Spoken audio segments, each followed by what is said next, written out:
स्वागत है। आज हम एक ऐसी किताब की प्रस्तावना पर बात करने वाले हैं जिसने लाखों जिंदगियों को छुआ है। Love is letting go of fear. और हम खास तौर पर इसकी 2011 में लिखी गई प्रस्तावना पर ध्यान देंगे। हाँ, ये प्रस्तावना किताब के मूल प्रकाशन के कई साल बाद आई। हमारे पास इसी प्रस्तावना के कुछ अंश हैं और हमारा मकसद है इसके जरिए ये समझना कि किताब का असल संदेश क्या है और ये भी कि ये किताब इतनी अनोखे ढंग से दुनिया भर में कैसे फैली।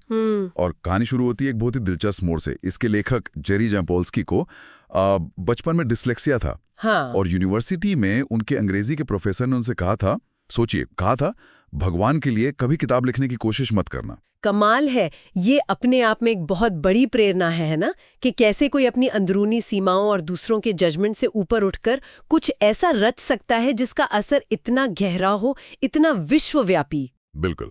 तो जेरी जैम्पोल्स्की का सफर, जैसे मैंने कहा, डिस्लेक्सिया, यूनिवर्सिटी में अंग्रेजी में मुश्किल से डी ग्रेड, और फिर प्रोफेसर की वो बात, ये सुनकर तो किसी का भी हौसला टूट जाए। सही बात है। लेकिन करीब 50 साल की उम्र में उन्होंने एक फैसला लिया।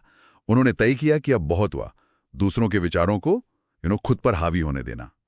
और उन्होंने वही करने की ठानी जिसके लिए उन्हें साफ मना किया गया था, एक किताब लिखना। और क्या नतीजा निकला? नतीजा love is letting go of fear की लाखों प्रतियां बिकी, दर्जनों भाषाओं में इसका अनुवाद हुआ। सच में? हाँ। और लेखक खुद इसे आज भी एक चमत्कार ही मानते हैं। वो हैरान हैं कि ये छोटी सी किताब इतनी दूर तक कैसे पहुंच गई। ये वाकई दिखाता है कि कभी-कभी सबसे बड़ी रुकावट बाहरी हालात नहीं होते, बल्कि हमारे अपने मन की वो मान्यताएं होती हैं जिन्हें हम सच मान बैठते हैं। और 50 की उम्र में ये फैसला लेना, ये भी हिम्मत की बात है। बिल्कुल। और यहीं से किताब के फैलने की कहानी और भी ज्यादा रोचक हो जाती है। अच्छा। हाँ, शुरुआत में बिक्री ठीक ठाक ही थी, कोई बहुत बड़ी बात नहीं। फिर एक दिन जैम्पोल्स्की को एक टेलीग्राम मिला। टेलीग्राम आजकल तो कोई सोच भी नहीं सकता। हाँ, उस जमाने में भेजने वाले थे ऑर्सन बीन, एक जाने माने अभिनेता और टीवी पर्सनालिटी थे, जिन्हें जैम्पोल्स्की जानते तक नहीं थे। अच्छा। टेलीग्राम में बस इतना लिखा था, आज रात जॉनी कार्सन देखना। बस इतना? हाँ। जैम्पोल्स्की आमतौर पर इतनी देर रात टीवी नहीं देखते थे, पर उस रात उन्होंने देखा और शो में ऑर्सन बीन ने अपनी जेब से ये किताब निकाली। अरे वाह। और कहा कि इस किताब ने उनकी जिंदगी बदल दी है। और बस अगले ही दिन से किताब बेस्टसेलर लिस्ट पर चढ़ने लगी। जैम्पोल्स्की मजाक में कहते भी हैं कि उनका पीआर डिपार्टमेंट तो ऊपर वाला ही चलाता है। ये कितना सटीक उदाहरण है इस बात का कि विचार कैसे फैलते हैं, है ना? अक्सर प्लानिंग या मार्केटिंग से ज्यादा असर एक सच्चे अनुभव के शेयर करने से होता है। सही कहा। ये एक तरह की सिंक्रोनिसिटी जिसे कहते हैं, वैसी बात लगती है। सही समय पर सही संदेश सही इंसान तक पहुंच गया और फिर उसने उसे आगे बढ़ाया। हाँ, और ऐसे अप्रत्याशित किस्से और भी हैं। एक कहानी जैम्पोल्स्की के बेटे ली से जुड़ी है। अच्छा। सालों पहले की बात है, जब जैम्पोल्स्की शहर से बाहर थे तो ली ने उनके ऑफिस में एक पार्टी रखी। ली का एक दोस्त, शायद थोड़ा नशे में था, वो किताबों की अलमारी से टकरा गया और यही किताब love is letting go of fear उसके सर पर आ गिरी। क्या बात है, सिर पर? हाँ। उसे किताब में बने चित्र अच्छे लगे तो वो उसे अपने घर ले गया। ठीक है। कई महीनों बाद उसकी माँ को वो किताब मिली। वो उस समय जिंदगी की कुछ मुश्किलों से गुजर रही थी। उन्होंने किताब पढ़ी और उन्हें लगा कि इसने उनकी जिंदगी बदल दी। सालों बाद उन्होंने जैम्पोल्स्की से मिलकर उनका शुक्रिया अदा किया। यहाँ फिर वही बात सामने आती है, तैयारी। जैसा लेखक कहते ना, किताब इंसान तक तभी पहुंचती है जब वो उसके संदेश के लिए तैयार होता है। हाँ। और ये दिखाता है कि जरूरत और समाधान का मिलना अक्सर सीधे रास्ते से नहीं होता, बड़े अजीब तरीकों से होता है। बिल्कुल। ये तो कुछ व्यक्तिगत उदाहरण हुए, लेकिन इन सिद्धांतों का असर सिर्फ यहीं तक सीमित नहीं रहा, ये सीमाओं के पार भी गया। और शायद यहीं पर हमें रुककर उस मूल सिद्धांत को समझना चाहिए जो इन सभी कहानियों के पीछे है, जिसे लेखक दृष्टिकोण बदलने वाला उपचार या एटीट्यूडनल हीलिंग कहते हैं। हाँ, ये क्या है एग्जैक्टली? देखिए, इसका सार बहुत सरल है लेकिन क्रांतिकारी भी। ये सिद्धांत कहता है कि हमें परेशान करने वाली चीज बाहरी लोग या हालात नहीं होते। अच्छा। बल्कि उन हालातों के बारे में हमारे अपने विचार और हमारे अपने दृष्टिकोण होते हैं। हमारी जो पीड़ा है वो हमारे विचारों से जन्म लेती। बाहर कुछ भी हो, प्रॉब्लम अंदर है। हाँ, एक तरह से ये सिद्धांत कहते हैं कि बाहरी दुनिया एक शीशे की तरह है और हमें जो परेशान करता है वो शीशा नहीं, बल्कि शीशे में दिखड़ी हमारी अपनी सोच है। तो उपचार दूसरों को बदलने की कोशिश करने में नहीं है, बल्कि अपने नजरिए को, अपने दृष्टिकोण को बदलने में है। फोकस पूरी तरह से अंदरूनी बदलाव पर है। अच्छा, तो मतलब सारा खेल अंदर का है। बिल्कुल। और इसी नजरिए ने, इसी सिद्धांत ने दुनिया भर में लोगों को छुआ। जैसे आपने कहा, सीमाओं के पार भी। हाँ, जैसे ईरान में जैम्पोल्स्की को पता चला कि उनकी ये किताब और कुछ और किताबें भी बिना इजाजत के फारसी में अनुवादित होकर बिक रही थीं, पायरेटेड। अरे!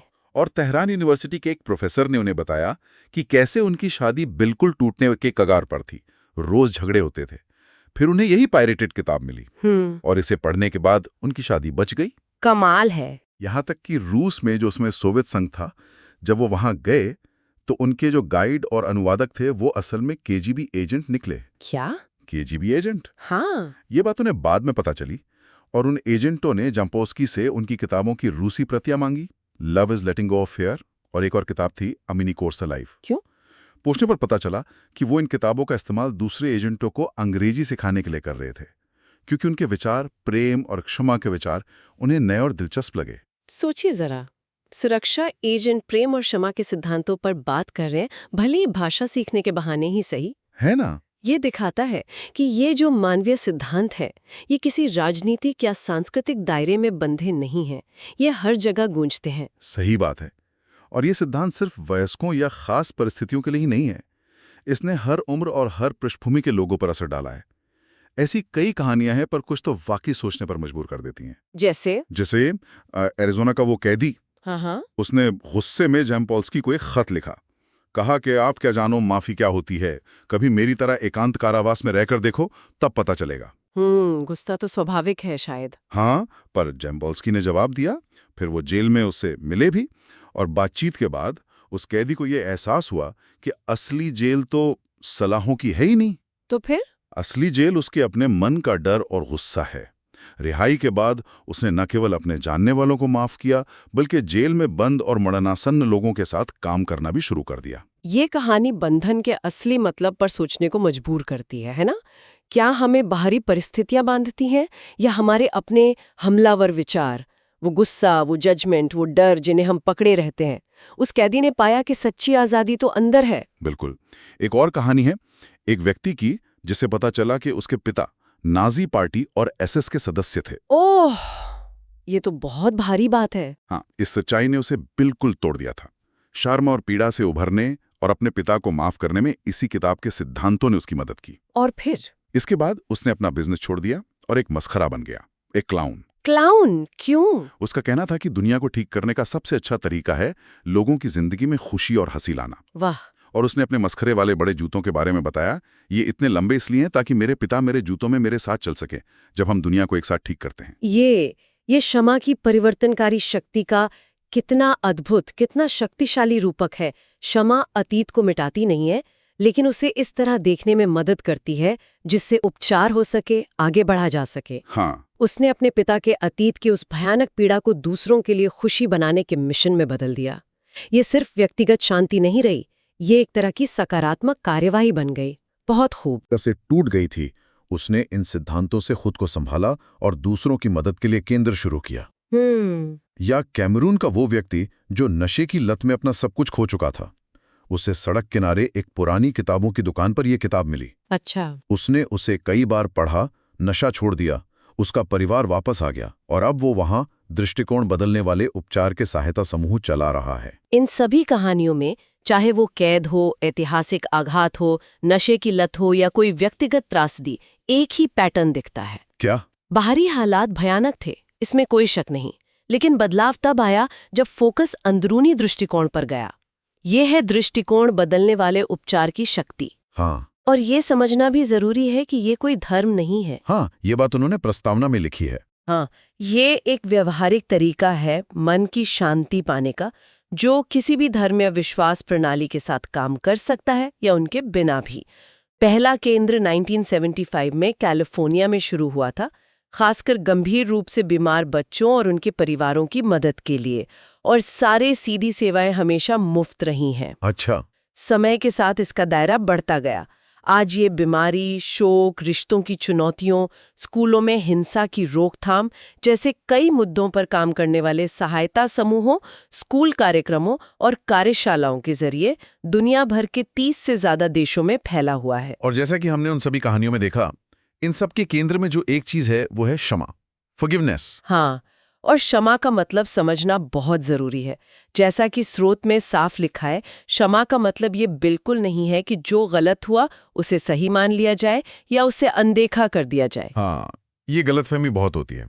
बिल्कुल, क्षमा किसी बुरे काम के लिए बहाना बनाना नहीं है। तो फिर क्या है? बल्कि क्षमा है अपने ऊपर हमला करना बंद करने का फैसला। अपने ऊपर। हाँ, क्योंकि जब हम माफ नहीं करते तो हम असल में खुद को ही चोट पहुंचा रहे होते हैं, उस गुस्से और डर को जिंदा रखकर। क्षमा है पीड़ित बने रहने से इनकार करना। ये खुश रहने का चुनाव है, दूसरों पर और खुद पर दोष मढ़ना छोड़ने का चुनाव है। ये गुस्सा और डर के उस चक्कर को तोड़ने का फैसला है जिसमें हम अक्सर फंसे रह जाते हैं। ये उन हमलावर विचारों को जाने देना है। ठीक है। क्षमा असल में करुणा, मन की शांति और अंततः एक ज्यादा शांतिपूर्ण दुनिया की तरफ ले जाने वाला पुल है। लेखक तो ये उम्मीद करते हैं कि माफ करना हमारे लिए उतना ही सहज, उतना ही अनैच्छिक हो जाए जितना कि सांस लेना। वाह। लेखक जेरी जेम्पॉल्स्की 2011 में जब ये प्रस्तावना लिखी गई थी तब वो 85 वर्ष के थे। वे और उनकी पत्नी डाइने सिरिनसियोन, जो खुद पीएचडी हैं और इस काम में उनकी साथी हैं, आज भी इन सिद्धांतों को अपनी रोजमर्रा की जिंदगी में उतारने की पूरी कोशिश करते हैं। उनका कहना है कि ये सिद्धांत आज 30 साल पहले से भी ज्यादा प्रासंगिक और मददगार लगते हैं उन्हें। सही बात है। दुनिया की हालत देखते हुए तो शायद और भी ज्यादा। हाँ, और love is letting go of fear उनके इस विश्वव्यापी काम की नींव बनी हुई है। तो हमने आज क्या देखा? एक ऐसे लेखक का सफर जिसे कहा गया था कि वो कभी लिख नहीं सकता। हाँ। एक ऐसी किताब जो बिना किसी बड़ी मार्केटिंग के अजीबोगरीब संयोगों और लोगों के निजी अनुभवों के जरिए दुनिया भर में फैल गई। हाँ। और सबसे महत्वपूर्ण, दृष्टिकोण बदलने वाले उपचार का वो मूल विचार कि हमारी शांति बाहरी दुनिया पर निर्भर नहीं करती, बल्कि हमारे अंदरूनी नजरिए और माफ करने के हमारे चुनाव पर निर्भर करती है। बिल्कुल। ये वाकई हमें सोचने पे मजबूर करता है ना। हम अक्सर बाहरी दुनिया को बदलने में, दूसरों को नियंत्रित करने में कितनी ज्यादा ऊर्जा लगा देते हैं। हाँ, ये तो है। क्या हो अगर हम उतनी ही ऊर्जा या उससे थोड़ी कम ही सही अपने अंदरूनी दृष्टिकोण को समझने और जरूरत पड़ने पर उसे बदलने में लगाएं? क्या ये शांति पाने का ज्यादा टिकाऊ, ज्यादा असरदार रास्ता हो सकता है? शायद। उन अनगिनत कहानियों को देखें तो ऐसा ही लगता है, जहां लोगों ने भयानक से भयानक परिस्थितियों में भी अंदरूनी शांति और एक मकसद पाया। हाँ।